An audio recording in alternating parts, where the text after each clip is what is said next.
이낙연 전 총리, 이낙연 새미래민주당 고문 그 김문수 후보 지지를 선언하면서 이렇게 말했습니다. 괴물 독재 국가가 출현하는 것을 막을 수 있는 가장 적합한 후보다 그런 얘기를 했습니다. 그런데 저희 방송에 아주 그 보수 자유 민주주의 이 신념이 강하신 이런 시청자들께서는 아무하고나 연대하지 말아라 또 이런 목소리를 주시는 분들이 있으세요. 뭐 근데 그분들은 또 여러 가지 다른 측면에서 걱정을 하고 있으신 분들인데 어찌 됐든 그 김문수 이낙연 두 분의 이번에 연대 그건 내부적으로 어떻게들 보고 계십니까? 우선은 저는 우리 보수 인사들께서 이낙연이나 손학규 이런 부분들에서 혹시 우려하고 계시다 그런다면 일단 마음을 내려놓으십시오. 지금 우리는 실질적으로 야당 중에서도 민주당 중에서도 주사파 출신들이 이끌고 있는 민주당하고 대항을 하고 있습니다. 그런데 손학규도 또 우리 이낙연 총리도 주사파 출신들이 아닙니다. 여기는 몇 가지 이유가 여러분들이 좀 정치 쪽에 특히 호남 정치를 좀 이해하는 데 도움이 됐으면 좋겠습니다.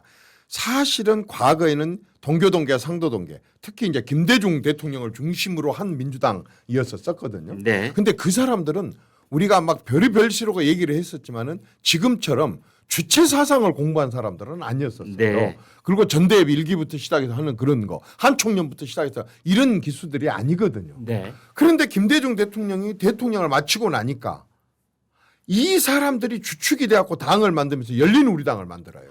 열린우리당을 만들면서 어떻게 했냐? 동교동계, 과거 민주화 투쟁을 했던 김대중계 사람들을 갖다가 글쎄, 하여튼 제 시각으로 봤을 때는 다 몰아냈어요. 싹 몰아냈어요. 네. 그리고 그 뒤에 봐보면 김대중 대통령이 실제로 집권을 하려고 이제 제대로 실력들을 갖춘 사람들을 받아들입니다. 서울법대 나온 김동철이나 서울상대 나온 뭐 장병환이라든가 또 서울법대 나온 박주선이나 또 서울법대 나온 이낙연 같은 이런 사람들을 다 끌어들여서 동교동계 한 1.5세대를 만들었어요. 그런데요. 지금 저 민주당은 이 사람들까지 다 몰아냈어요.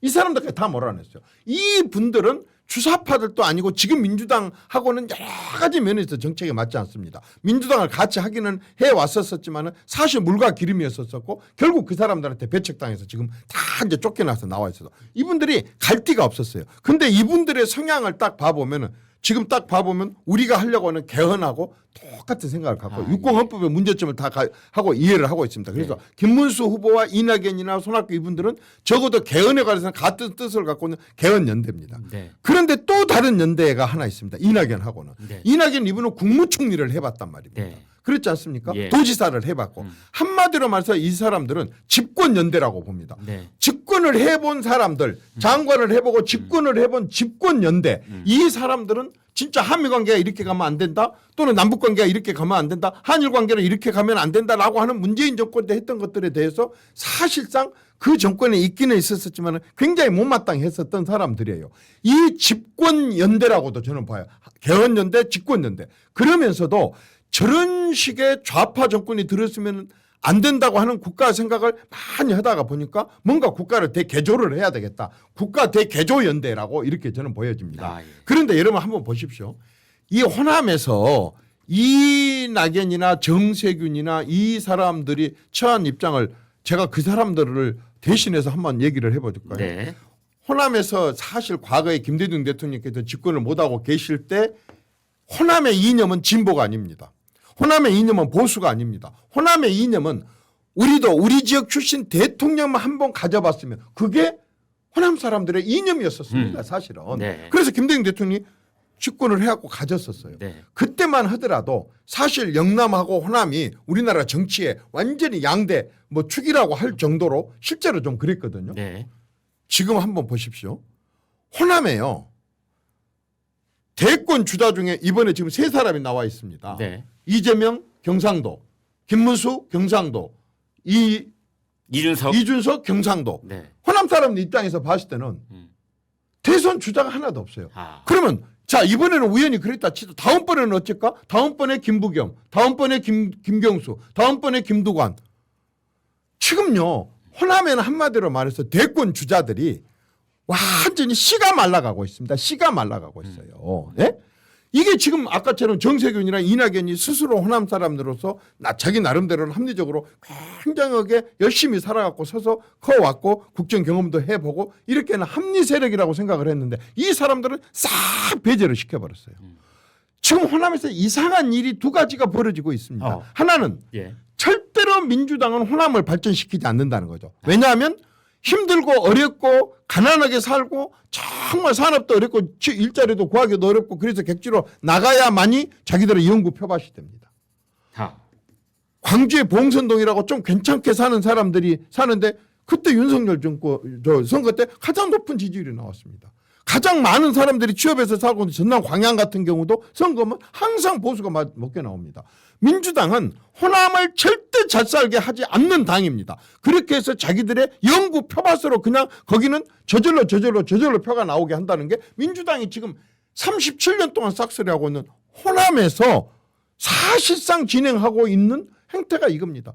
저는 이 점이 너무너무 안타깝습니다. 37% 표를 얻어줬음에도 불구하고 광주공항 건설해놓은 지 17년인데도 이전 하나를 못하고 38년이 다 돼가는 저기 전라북도에 있는 그 새만금 하나를 아직도 공사 중으로 그 상태로 놔두고 거의 모든 산업단지 하나를 제대로 완성을 못하고 놔두는 이 모든 걸 절대 발전시키지 않는 겁니다. 그런데 또 하나가 있습니다. 민주당이에요. 여의도에서 떠도는 괴담이 하나 있어요. 괴담. 뭡니까? 그게 뭐냐면요. 네. 민주당 대선 후보 호남 출신 필패론이라는 겁니다. 민주당 대선 후보가 호남 출신이 되면은 반드시 진다. 그러니까 반드시 지는 선거를 왜 합니까? 어떻습니까? 호남 출신을 대선 후보로 뽑지 않는다는 겁니다. 그렇다 보니까 아까처럼 이낙연도 어마어마한 그런 지지율과 또 경력을 갖고 있었어도 완전히 아웃. 민주당 내에서 아웃. 정세균도 국회의장의 산업부 장관의 집권당 민주당 당대표를 2번씩 지내고 국무총리를 했죠. 아웃. 이재명 아니면 안 됩니다. 호남 출신은 절대로 안 시킨다는 거죠. 이렇게 하는 것을요 체계적으로 하고 있습니다. 어떻게 하고 있는지 아십니까? 지금 21대 국회인데 20대 국회 때 광주 국회의원이 8명인데 네. 7명이 초선이고 1명이 재선 의원이었었습니다. 네. 그래서 다 이렇게 물갈이를 해놨으니까 이제 굉장히 좋은 인물들을 대다했으니까 잘 키울 거라 생각했는데 22대 들어와가지고 또 광주 국회의원 8명 중에 7명이 초선이고 1명이 재선입니다. 또 다 갈아치웠습니다. 네. 무슨 얘기냐. 절대로 민주당에는 호남 정치인들을 거목을 용납하지 않습니다. 있는 거목은 비워내버리고 거목이 될 씨는 뽑아버리고 그리고 계속 묘목을 심고 또 뽑아버리고 묘목을 심고 그럴만하면 뽑아버리고 또 묘목을 심는 지금 이런 식으로 가고 있는 게 이낙연이고 이 이낙연이라는 사람이 갈 데가 없습니다. 굉장히 합리적인 사람입니다. 한일 관계에 있어서 굉장히 합리적인 얘기를 늘 하는 사람입니다. 동아일보 동경특파원 출신. 그렇습니다. 네. 그러다 보니까 이낙연 전 총리를 김문수 후보가 아주 포용, 관용, 탕평 차원에서 끌어안고 이낙연 후보가 김문수라는 사람을 갖다 지지하고 도와줘 가지고 이 사람이 대통령이 되게 해서 자기가 지켜봤던 저 민주당의 이재명이 이끄는 저런 민주당 저런 사람들이 혹시라도 집권하는 것에 대해서 굉장히 두려움과 공포를 느꼈기 때문에 자기 살아온 모든 삶을 반납을 하고 김문수한테 왔는데 이런 이낙연을 우리가 외면을 하거나 쫓아내거나 이렇게 하면은 어떻게 우리가 외연을 확대를 하고 당선 가능성이 있는 그런 식으로 전진을 하겠습니까? 과감하게 포용합시다. 끌어안읍시다. 집권을 선거에 이기려고 하는 거지. 선거에 출전하고 하는 가서 떨어져도 좋으니까 그냥 출전만 하려고 하는 게 선거는 아니지 않습니까? 이기는 선거를 하기 위해서는 과감하게 받아들여야 됩니다. 이정현 대표께서 모처럼 가슴에 맺혀 있던 말을 다 쏟아놓듯이 그렇게 말씀을 하셨는데 다음에 제가 궁금한 건 이겁니다. 지금 이 대표님이 말씀하신 그런 내용에 현재 호남 분들은 얼마나 공감을 하실 수 있을까요? 저는 공감을 그렇게 크게 얻지는 못합니다. 그러나 개별적으로 만나갖고 그 말에 대해서 저한테 반박한 사람을 한 명도 지금까지 만나보지 못했습니다. 마음속으로는 공감을 하지만 네. 그러나 역시 또 표는 뭐 다른 방향으로 갑니다. 그러나 이런 부분에 대해서 우리하고 염려한 사람이 많습니다. 제가 호남에 대해서 국민의힘은 호남을 포기하고 계속 해야 된다라고 하는 것 중에 하나가 뭐냐면 호남의 젊은 사람들은 지금 제 얘기에 대해서요. 그냥 말하자면은 공감을 하는 게 아니라 격하게 공감을 합니다. 호남의 젊은 사람들은 어느 지역이나 마찬가지로 젊은 사람들은 진보다 보수다, 영남이다 호남이다가 아니라 완전히 객관적으로 사실을 보고 아닌 건 아니고 긴 건 기고 이렇게 보기 때문에 그 사람들, 이 호남의 젊은 사람들에게 지금 이런 얘기들을 하게 된다고 한다면은 저는 지금까지 저한테 반박한 사람 한 명도 만나본지 못했습니다. 역대 대통령 선거 국민의힘 후보들이 호남에서 얻은 득표율과 이번에 김문수 후보가 얻게 될 득표율 어떻게 예상하십니까? 비교해서. 이 압제가 가장 높았습니다. 네. 윤석열 대통령 때가 광주가 한 12%, 전남이 약 11점 얼마, 네. 그다음에 전라북도가 14%였었습니다. 네. 저는 지금 현재로는 뭐 그 이상으로 넘어갈 것 같이 보이지는 않지만 네. 지금부터 남은 6일 동안 이재명 후보에 대해서 좀 더 집중해서 보게 된다고 한다면 호남의 젊은 사람들 의 표가 상당하게 저는 흔들릴 거라고 보고 네. 저는 지금까지 가장 높았던 윤석열 후보 그 이상의 표가 저는 나올 수 있다고 봅니다. 왜냐하면 이제 호남 사람들도요 전하고 틀리더라고요. 굉장히 침묵하는 사람들이 있더라고요. 제가 침묵의 다수라고 표현은 안 하겠습니다. 네. 시끄러운 소소한 표현도 안 하겠습니다만은 어쨌든 지금 제가 계속 호남에 내려가 있는데 가서 만나보면 침묵합니다. 전에 같으면 굉장히 시끄러운 다수가 막 뭐라고 하고 했었는데 네. 항의도 하지도 않고 네. 그렇게 표시도 하지도 않습니다. 그분들이 이제 깊은 생각이 잠기기 시작했다. 저는 속으로 생각을 한다고 봅니다. 그런데 지금 우리 이제 선거 구도를 보게 된다고 한다면 참 기가 막힙니다. 이재명 후보 같은 경우는 2017년도 네. 그러니까 박근혜 대통령이 탄핵되고 나서 치러진 조기 선거 네. 그때 문재인 후보하고 이재명 후보가 당내 경선을 했고 해경군 김씨란 말이 그때도 나올 정도로 네. 그러니까 이 이재명 후보는 8년 전부터 대선 주자였었어요. 그리고 당대표하고 경기지사 하면서도 계속해서 대선 주자 그런 활동을 하셨고 최근까지 이렇게 했기 때문에 거의 8년 동안 대선 주자였었어요. 네. 김문수 후보는요. 대선 주자된 지 15일 됐습니다. 이해하시겠습니까? 무지하게 오래된 것 같지만 경선 끝날 때까지는 김문수 후보가 대선 후보가 아니었어요. 이제 겨우 15일 됐다니까요. 15일 중에서 일주일은 당내 아까처럼 경선에 이제 떨어진 사람들 아우르고 막 뭐 튀고 하다 보니까 이런 사람들 아우르라고 일주일을 보냈고 대선 주자로서는 이제 딱 7일을 활동하고 있는 사람이 김문수 후보입니다. 그런데 김문수 후보가 어떻게 됐습니까? 한 7%에서 9%였다가 12%였다가 20%대 올라갔다가 30% 올라갔다가 이제는 지금 40%가 넘어서고 있거든요.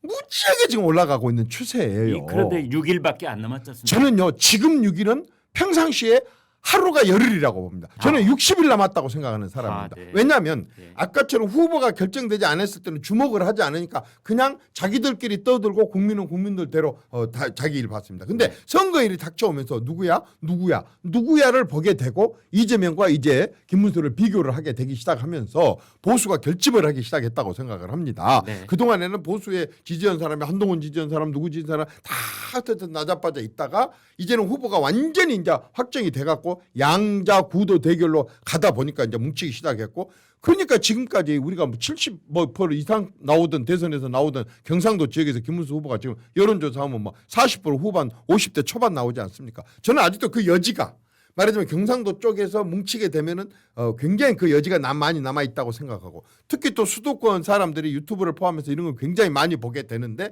이제 선거일이 다가올수록 하루가 아니라 하루가 열흘 정도로 이제 주목도가 높아지기 시작을 하면서 저는 후보 비교를 하게 되고 후보 비교를 하게 된다고 한다면 그동안에 주목하지 않았던 김문수에 대한 주목을 하기 시작을 하면서 이제 선택의 그 향배가 조금 바뀔 수도 있다. 그래서 저는 이걸 야구에다 딱 비교를 하자면 한 지금 7회 말 지금 7회 말 정도 7회 말. 되고 9회가 아니고 7회다. 7회 말 저쪽이 45 우리가 35라고 한다면은 점수로는 9대 7. 예. 2점 뒤지고 있는 지금 두 이닝이 남아 있고 지금 7회를 지금 우리가 공격을 하고 있는 입장이다 보니까 지금까지 여러분들 그 뭐 스포츠 많이 봐셔서 알겠지만은요 9회 말에도 역전을 하는데 지금 두 이닝이나 남아 있고 지금 또 저쪽은 이미 8년 동안 하다 보니까 투수고 뭐 타자고 다 소진이 돼 버렸어요. 지금 이제 실력 다 드러났어요. 근데 이쪽은 아직도 데이터 쓸 사람도 굉장히 많이 있고 네. 하기 때문에 네. 저는 2점 차 정도의 7회 말이라고 한다면 충분히 저는 역전 가능한 야구다. 그렇게 봅니다. 야구인들이 흔히 그럴 때 이런 말을 쓰죠. 야구 어떻게 될지 모릅니다. 이제 이런 말들을 쓰는데 이번에는 이정현 위원장님께 다소 불편한 질문을 드리겠습니다. 이정현 위원장께서는 한덕수 무소속 후보의 수석 대변인을 하셨습니다. 지금은 김문수 후보의 공동 선대위원장입니다. 양쪽 캠프를 누구보다도 잘 아실 수 있는 입장이 있는데 한덕수 김문수 후보 단일화 실패했습니다. 왜 그렇게 됐다고 보십니까? 글쎄 뭐 단일화 실패 그 이유가 딱 뭐 한 가지일 수만은 없다고 생각을 합니다. 사실은 단일화 이걸 한번 생각해 보면요. 지금 이준석 단일화하고 똑같은 그런 케이스입니다. 네. 예를 들어서 국민의힘 후보들끼리 경선해갖고 그 후보가 될 가능성이 높다고 한다면 왜 단일화를 들먹입니까? 단일화 말 자체를 들먹일 필요가 없었던 거죠. 예. 그런데 도저히 여론조사 상으로나 국민 여론으로 봐서나 국민의힘에 지금 나와 있는 경선 후보들 가지고 대선에 이길 자신이 없다 보니까 자기들 스스로가 얘기를 당하고 후보들 스스로가 마지막에 남은 내 후보들도 단일화를 하겠다. 왜?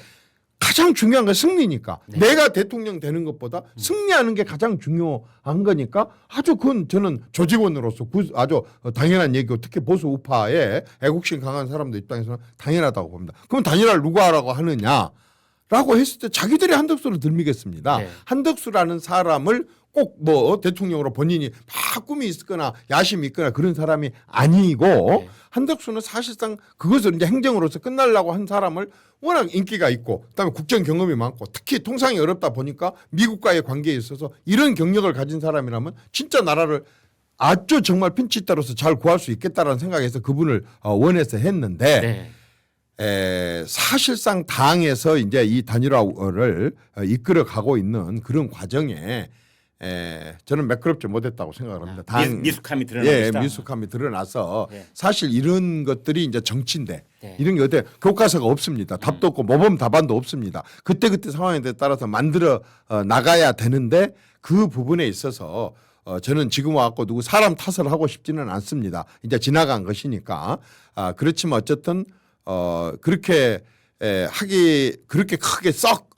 하고 싶어 한 사람 아닌 분을 모셔다 놨다고 한다 그런다면 정말로 드라마틱하게 하는 그런 시나리오를 짜갖고 시나리오 닥터들이 좀 나서서 시나리오를 짜서 이걸 갖다가 극적인 효과를 내서 그렇게 해서 반전 계기를 만들었었으면 했는데 그런 일이 이루어지지 않았고 지금 와가지고 뭐 이런저런 할 얘기들이 있습니다만은 지금 얘기하는 것은 이 시점에 대선에 크게 도움이 될 것 같지는 않습니다. 그 연장선상에서 지금 우리 국민들은 지난 2달 동안 자고 일어나시면 단일화, 자고 일어나시면 단일화. 어떻게 보면 단일화에 아유 이제 지긋지긋하다 이런 피곤함을 느끼실 시점까지 와 있습니다.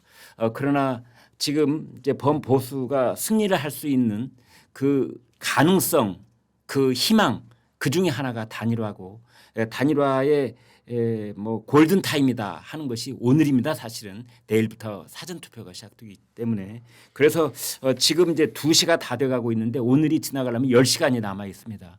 그래서 이제 선거대책위원장께서 나오셨으니까 김문수 이준석 단일화 이제 불가능한 제로 영역으로 넘어갔습니까? 아니면 아직도 불씨가 남아 있습니까? 저는 그 불씨를 오늘 저녁 남은 10시간으로 잡고 싶지 않습니다. 사실 정몽준하고 노무현 때도 네. 그렇게 했었었고 사실 윤석열하고 안철수 네. 때도 그렇게 했었던 것처럼 예. 사실은 그 단일화라고 하는 게 지금 뭐 사전 투표 전에 하면은 더 좋겠지만 네. 그래도 또 투표가 많이 남아 있기 때문에 선거 하루 전까지도 저는 단일화에 대한 희망을 버려서는 안 된다고 생각을 합니다. 네. 그것은 여러 가지로 이준석 후보를 위해서도 그렇고 앞으로 또 우리의 뭐 이렇게 잠재력 있는 그런 대선 주작감이라든가 이런 지도자를 키우는 차원에서도 그렇지만 지금 당장에 앞으로 설령 이재명 후보하고 좁혀진다 손치드 깜깜이로 들어갔습니다만은 좁혀진다 손치더라도 안심을 하려고 한다 그런다면 어떤 형태로든지 단일화가 됐든 어떤 한 분이 들어가 주든 하는 그런 방식으로의 저는 마지막 저녁까지도 저는 그 희망을 버리지 말아야 된다고 생각합니다. 가령 6월 2일 저녁까지도 그렇습니다. 네. 그러나 다만 이제 오늘부터는 좀 달리 했었으면 좋겠습니다. 이제 네. 방법을 지금까지는 어떤 형태로든지 부탁도 하고 애걸도 하고 복걸도 하고 이렇게 했었지만은 네. 이제는 우리가 문을 열어놓고 언제든지 기다릴 준비를 하고 있기는 해야 되겠지만은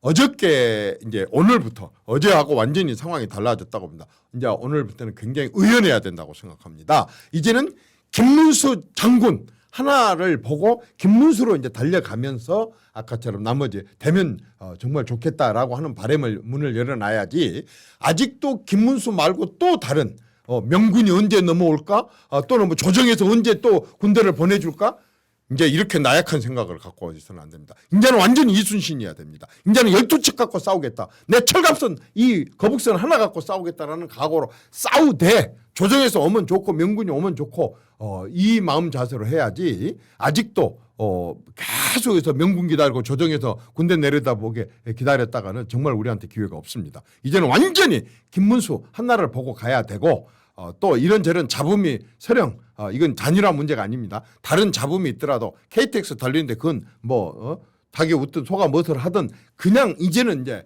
김문수로 달려가야 되고 굉장히 김문수 중심으로 이렇게 저는 해야 된다고 생각합니다. 김문수가 이순신입니다. 저는 이제는 12척 갖고 싸울 각오를 하고 하게 된다고 한다면 그 많은 300척이 넘은 외적들을 다 물리칠 수도 있었기 때문에 그게 사람이 하는 일이고 그게 정치거든요. 저는 충분히 그렇게 할 수 있다고 봅니다. 네, 오늘은 오후 1시부터 약 1시간 동안 오늘 특별 방송으로 이정현 김문수 후보의 선대위원장을 맡고 계시는 이정현 전 국민의힘 대표를 모시고 이 시간 함께 했습니다. 이 대표님 이제 6월 3일 본 투표가 끝날 때까지 이 자리에 다시 모시기는 힘들 것 같은데요. 그런 의미에서 저희 시청자들 저쪽 카메라 보고 말씀하시면 되는데 저희 시청자들께 마지막 한 말씀 부탁드리겠습니다. 제가 YS 때 들은 얘기입니다. YS 대통령 선거 때 YS가 그런 얘기를 하더라고요. YS가 직접 그때 대통령 후보 때 그런 얘기를 하더라고요. 호랑이가 토끼 한 마리를 잡을 때도 전력 질주를 한다고 하더라고요. 여러분 지치지 마십시오. 절대로 포기하지 말고 지치지 마십시오. 간절하게 여러분들 드리고 싶은 것은 주변에 한 사람이라도 설득을 하는데 정말 국민 수준 이하의 도덕성을 가진 사람에게 국정을 맡긴다는 것 얼마나 끔찍하고 무서운 일입니까? 문재인 정권 때는 사실 문재인 대통령을 허수아비 만들어 놓고 그 문재인 대통령실에 비서실에서 국정을 이렇게 저렇게 주물렀다 이런 얘기들이 많이 있었는데 제가 볼 때는 이재명이라는 사람이 만약의 경우에 그런 자리에 가게 된다고 한다면 본인이 직접 진짜 대한민국 국정 구석구석의 시스템을 다 망가뜨릴 것입니다. 그리고 완전히 경제를 다시 회복시키기 어려울 상황으로 만들 것이고 국제사회에서 또 그렇게 나라를 어렵게 만들 것입니다. 그걸 회복하는 데는 우리 살아생전에는 어려울 것입니다. 이제 우리 자식들, 손주들, 증손주들 그 이쁜 우리 미래 세대들을 위해서도 정말 저는 한 통만 더 돌려주십시오. 그리고 주변 사람들한테 진지하게 정말 진지하게 한번 호소해 주십시오. 우리 막판에 역전 드라마로 한번 씁시다. 고맙습니다. 네, 이상은 이정현 국민의힘 김문수 후보 캠프의 선대위원장과 함께한 시간이었습니다. 대단히 감사합니다. 감사합니다. 네, 아이고 오늘 함께 감사합니다. 네, 고맙습니다. 아무튼.